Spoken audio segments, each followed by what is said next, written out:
Tapos na din. Tapos na. Ayan. Yan, tignan mo parang lababo siya pero ano lang. Kung may mga hihiwain dito siya maghihiwa. Yan. Tsaka pwede din hugasan dito. Pero hindi to lababo, haplin lang to siya. So may butas. Pag ganun lang yung tiles pa slope. Para kung maghugas man, yung tubig kusa lang siyang bababa. Saka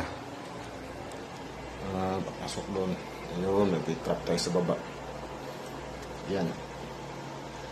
Saka yung drainage, yung ano nito, nandito yung ano niya, yung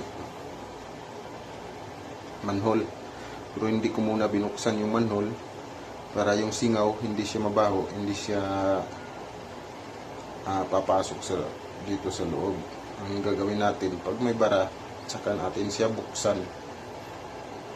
Pag nagbara, saka natin siya buksan at saka i-plug. Ayun. Ayan. Saka ito yung una natin ginawa, yung lababo.